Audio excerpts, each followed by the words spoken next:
Au début du film, on nous présente un personnage âgé qui entre dans une chambre d'hôtel et qui est visiblement nerveux. Nancy Stocks enlève son manteau et jette fréquemment un coup d'œil à sa montre. Au même moment, un jeune homme nommé Léo Grande se détend dans un café, vérifiant de temps en temps les notifications sur son téléphone. Bientôt, il s'habille et sort à l'extérieur. Nancy essaie de se calmer et va chercher des boissons dans le minibar. L'héroïne est en train de se pomponner devant le miroir lorsqu'elle entend frapper à la porte. À travers le judas de la porte, elle aperçoit Léo. Celui-ci remarque que Nancy est nerveuse, alors il l'embrasse sur la joue et lui promet qu'ils vont bien s'amuser. Pour se détendre encore plus, Léo propose qu'ils prennent quelque chose de chaud à boire. Le gars s'installe sur le canapé et essaie de savoir ce que Nancy aimerait exactement. Cependant, l'héroïne oriente presque immédiatement le dialogue sur le thème de la musique. Nancy avoue qu'elle est gênée parce que le gars est encore plus beau en vrai que sur la photo. Léo lui dit qu'il aime son travail, le plaisir mutuel, beaucoup de connaissances et d'aventures. Nancy s'inquiète que le gars ressente une sorte d'humiliation, mais il le nie. L'héroïne raconte que son désir pour aujourd'hui est un jeu standard. Nancy est très nerveuse et espère qu'elle n'a pas déçu le type. En réponse, Léo l'embrasse silencieusement et lui offre d'autres boissons. Nancy lui dit qu'elle n'aime vraiment pas attendre et les surprises en général. Léo se rend compte que cela est dû à la peur de la déception. Nancy est d'accord et lui dit qu'elle n'a jamais connu de pic de plaisir, ni avec ses partenaires, ni avec elle-même. Léo pense pouvoir l'aider à régler ce problème, mais l'héroïne lui demande de ne pas essayer en vain. Par ailleurs, Nancy confie que son mari est décédé il y a 2 ans. De plus, l'héroïne raconte que son conjoint était son premier et unique partenaire de toute sa vie. Après avoir beaucoup parlé d'elle, Nancy passe au type. L'héroïne, qui travaillait comme enseignante, est sûre qu'il y a quelque chose qui ne va pas chez Léo et qu'il appartenait peut-être à un groupe social vulnérable, sinon pourquoi aurait-il choisi un tel métier? Le gars rit et propose de repasser à Nancy puisqu'il n'y a rien qui cloche chez lui. Léo devient plus proactif et propose à l'héroïne de s'installer sur le lit. Nancy pense que le gars doit prendre certaines pilules pour homme, mais il dit que ce n'est pas le cas. Léo lui dit que sa cliente la plus âgée avait 82 ans et que même chez elle, il a trouvé certains traits qu'il admirait. Nancy demande avec embarras ce que le type aime chez elle. Léo, avec un sourire, dit que ses lèvres sont magnifiques, il aime aussi beaucoup son cou. Soudain, Nancy éclate et lui demande de lui laisser quelques minutes pour se changer. Léo, avec un sourire, demande à la demoiselle de ne pas en faire trop. Pendant que l'héroïne enfile la tenue, il enlève son pantalon et déboutonne sa chemise. Léo prend une pose séduisante sur le lit, mais l'attente s'éternise. Le gars décide de manger une barre et de boire un petit verre lorsque Nancy sort de la salle de bain. Léo s'approche d'elle et tente de l'embrasser. Cependant, l'héroïne n'aime pas l'odeur du chocolat. Le gars au sourire propose de se brosser les dents pour mettre tout le monde à l'aise. Pendant que Léo est parti, l'héroïne remarque une étiquette sur la robe de chambre et essaie de l'enlever. Le gars revient et aide Nancy à résoudre ce problème. De façon inattendue, l'héroïne décide de refuser ses services. Léo lui demande de ne pas renoncer à la chance d'avoir le plaisir qu'elle désire depuis longtemps. Le gars avoue qu'il ne veut pas partir, même après avoir reçu l'argent, parce que Nancy l'intéresse. Léo propose à l'héroïne de s'allonger sous la couverture et de parler encore un peu. Nancy interroge le type sur son éducation et sur sa mère. Devenu très nerveux, Léo essaie de changer de sujet, puis lui dit que sa mère n'est pas au courant de son travail et pense qu'il travaille sur une plateforme pétrolière.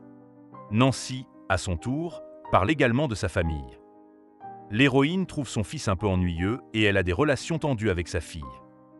Cette dernière trouve que Nancy est trop froide. L'héroïne elle-même pense qu'elle n'est pas comme ça, mais peut être plus stricte envers sa fille. Peu à peu, Nancy commence à parler de son travail et la situation devient encore plus déprimante. Léo suggère de passer au jeu et clarifie comment son mari jouait-il à des jeux nocturnes avec elle. Le type est étonné que Nancy et son mari n'aient joué qu'à des jeux standards.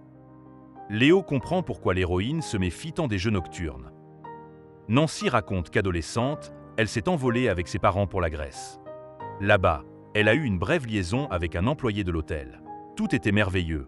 Nancy sentait ses mains sur elle, mais quelqu'un a démarré la voiture et tout a été interrompu, et le lendemain, elle et sa famille sont partis. Après cela, Léo s'attelle à son travail.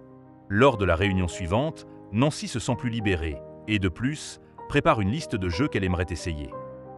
Léo écoute les 5 types de jeux et dit qu'ils sont faisables.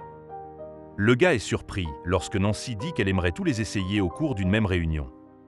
L'héroïne explique que les services de Léo sont assez chers et qu'il serait donc plus facile pour elle de tout essayer en une seule fois. Léo laisse entendre avec un sourire qu'il aimerait donner à l'héroïne le plaisir ultime. Cependant, Nancy estime que cela ne devrait pas être inclus car ils sont intéressés par des objectifs réalisables. Le premier objectif de la journée est un jeu pour Léo. Le type demande à Nancy de se détendre et de se débarrasser du jugement intérieur. Cependant, l'héroïne pense qu'ils doivent remplir des tâches clairement définies. Leur conversation est interrompue par un appel téléphonique de la fille de Nancy. Léo tente de détendre l'héroïne avec une danse et apprend que dans son mariage, tout était soumis à une planification. Le gars se rend compte que, malgré ses projets, Nancy est très modeste. Léo propose donc de mettre de la musique et de danser. Cependant, la détente est à nouveau interrompue par un appel de la fille de Nancy. Léo demande si les enfants se rendent compte que l'héroïne est déçue par eux. Le gars propose de faire un massage à Nancy et la dame lui demande d'enlever sa chemise. Lorsque l'héroïne demande si la maman est déçue par lui, Léo tressaille et plaisante. Nancy caresse le gars et s'enfuit soudainement. Nancy avoue qu'elle n'a jamais touché quelqu'un comme lui et s'étonne de sa forme physique. Léo répond en souriant qu'il fait beaucoup de sport. Le gars amène Nancy devant le miroir et demande à la dame de regarder sa propre beauté. Soudain, l'héroïne redevient sérieuse et demande si Léo lui a donné un vrai nom. Le gars admet qu'il l'a inventé, ainsi que celui de Nancy. Léo raconte à la dame que son jeune frère est à l'armée, à cause de quoi il se voit rarement. Le jeune homme lui propose de jouer à un jeu de rôle. Cependant, Nancy est plutôt contrariée par cela. Elle dit qu'elle veut se sentir 16 ans et regrette d'avoir gâché sa jeunesse. De plus, l'héroïne avoue qu'elle grondait souvent ses élèves parce qu'elle portait des jupes courtes, estimant qu'elle pouvait s'attirer des ennuis. Nancy demande si Léo a eu des problèmes à cause de son travail. Le gars dit qu'il est doué pour beaucoup de choses en dehors de l'amour et que beaucoup de gens le paient juste pour parler. Léo recommande à l'héroïne de lui acheter d'autres séances pour se libérer complètement ou même de devenir une cliente régulière. Nancy réagit de façon agressive, croyant qu'il essaie simplement de lui soutirer plus d'argent. L'héroïne insiste pour remplir le premier point et se met soudain à pleurer. Léo la calme et lui dit que chacun a des besoins différents. L'un des clients aime simplement se tenir la main et regarder la télévision, mais l'autre aime les jeux nocturnes tranquilles. Léo et l'héroïne réfléchissent au fait que ces services sont nécessaires à presque tout le monde. Les gens ont besoin de s'amuser et de ne pas être jugés pour cela. Le type lui dit qu'il aime regarder le visage des gens lorsqu'ils sont heureux. Léo est enthousiasmé par de telles conversations et l'héroïne se met à son jeu. La troisième rencontre a lieu.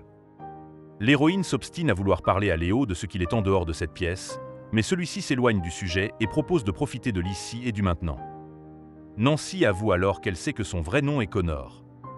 Léo se met en colère et s'apprête à partir car l'héroïne a violé ses limites. Nancy essaie de se réconcilier avec Léo et de comprendre pourquoi ils ne peuvent pas vraiment se connaître. L'héroïne propose même à la maman de Léo de parler de son travail et le rassure en lui disant que personne n'en aura honte. Puis s'enflammant, le gars avoue que sa mère dit à tout le monde qu'il n'est pas vivant. Nancy, choquée, le regarde partir en attrapant ses affaires. Léo revient chercher son téléphone et est très en colère. Le gars avoue que sa mère l'a abandonné quand il avait 15 ans, mais qu'il a toujours ressenti son dégoût pour lui. La quatrième rencontre a lieu dans un café. Nancy y croise inopinément son ancienne élève, Becky. L'héroïne remercie Léo d'être venu et lui dit qu'elle a recommandé ses services à certains de ses amis. Nancy avoue que son vrai nom est Suzanne Robinson et que toute sa vie a été plutôt terne et ordinaire. L'héroïne pense que Léo est sa seule aventure, sa seule liberté et sa seule libération. Nancy s'excuse pour sa farce. L'héroïne explique que sa conscience semble brouillée par la chaleur du plaisir qu'elle a trouvé. Nancy remercie le gars pour son aide et s'apprête à lui dire au revoir pour toujours. Mais elle est interrompue par l'apparition de Becky, qui raconte qu'à l'école, l'héroïne la grondait souvent pour ses jupes courtes. Lorsque la jeune fille s'en va, Léo avoue qu'il a parlé à son frère de son vrai métier et que ce dernier a réagi calmement. Le gars raconte que lorsqu'il avait 15 ans, sa mère l'a surpris avec ses amis en train de jouer à des jeux plutôt indécents. Léo a essayé de se réconcilier avec elle pendant un mois, mais il a vu que la femme était désagréable et offensée. Alors il a décidé de partir. Il y a quelques années, le gars a même vu sa maman dans la rue, mais elle est passée devant lui. Nancy dit que la femme a eu tort, car il n'y a rien chez Léo qui aurait pu les aliéner à ce point. Lorsque Becky s'approche, l'héroïne s'excuse auprès d'elle et lui parle du travail de Léo et du lien qui l'unit à lui. Nancy dit que le plaisir est merveilleux et que tout le monde devrait en avoir. L'héroïne invite le gars dans sa chambre et il accepte joyeusement. Lors de la dernière réunion, Nancy essaie de nombreux jeux de sa liste et les apprécie. En regardant Léo, l'héroïne se caresse et obtient enfin quelque chose dont elle n'avait jamais rêvé. Plus tard, Nancy remercie le gars et lui dit que c'est leur dernière rencontre. Restée seule, elle se regarde à nouveau dans le miroir et pour la première fois, ne voit aucun défaut en elle, ne ressent pas de peur et ne se pince pas avec des complexes. Être soi-même et s'accepter tel que l'on est, voilà le principal bonheur. C'est la fin du film. Merci à tous d'avoir regardé ce film jusqu'au bout. Donne un like à cette vidéo. Écris dans les commentaires ce que tu penses de ce film et à bientôt dans de nouvelles vidéos.